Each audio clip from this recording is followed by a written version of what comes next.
Hello friends, കുറച്ച് ദിവസം മുമ്പ് എടുത്തു വെച്ചിട്ടുള്ള ഒരു വീഡിയോ ആണ് കേട്ടോ ഇത്. എഡിറ്റ് ചെയ്യാനുള്ള മടി കൊണ്ട് ഞാൻ അങ്ങനെ വെച്ചു. അപ്പോൾ എവിടേക്കാണ് പോക്കെന്നല്ലേ, ഞങ്ങൾ മാർക്ക് കാണാനാട്ടോ പോകുന്നത്. ഇവളെന്തിനാണ് കുത്തിക്കെട്ടി കൊണ്ടുപോകുന്നതെന്നായിരിക്കും നിങ്ങൾ ചിന്തിക്കുന്നത്. വീട്ടിൽ ആരുമില്ല, അതുകൊണ്ടാട്ടോ പോകുന്നത്. പക്ഷേ ഇവളെ ഞാൻ സ്ക്രീനിൽ നോക്കാനുള്ള സ്പേസ് കൊടുക്കില്ല. വേറെ ഒന്നുമില്ല, ഒരു ലോഡ് സാധനങ്ങൾ എൻ്റെ കയ്യിലുണ്ട് കഴിക്കാനുള്ളത്. അപ്പോൾ അതുമായിട്ടാട്ടോ ഞങ്ങൾ പോകുന്നത്. അങ്ങനെ ഇതാ ഞങ്ങൾ അവിടെ എത്തി, തിയേറ്ററിലെത്തി കേട്ടോ. സിനിമ തുടങ്ങാറായി. അങ്ങനെ എങ്ങനെ ഉണ്ടാവും എന്നുള്ള ആകാംക്ഷയിൽ ഇതാ ഞങ്ങൾ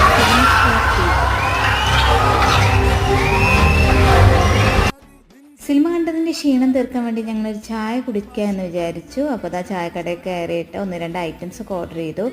ഞാൻ കട്ട്ലേറ്റും അദ്ദേഹം ഇതാ കാടമുട്ടയാണ് കേട്ടോ ഓർഡർ ചെയ്തത്. അതൊക്കെ കഴിച്ച് കഴിഞ്ഞിട്ട് ഞങ്ങളൊരു കടയിൽ കയറി പച്ചക്കറി കുറച്ച് വാങ്ങിക്കാനുണ്ടായിരുന്നു. പച്ചക്കറിയും ബേക്കറിയും കുറച്ച് വാങ്ങിച്ച് വീട്ടിലേക്ക് പോയി. അപ്പോൾ അതാണ് ഇന്നത്തെ വീഡിയോ.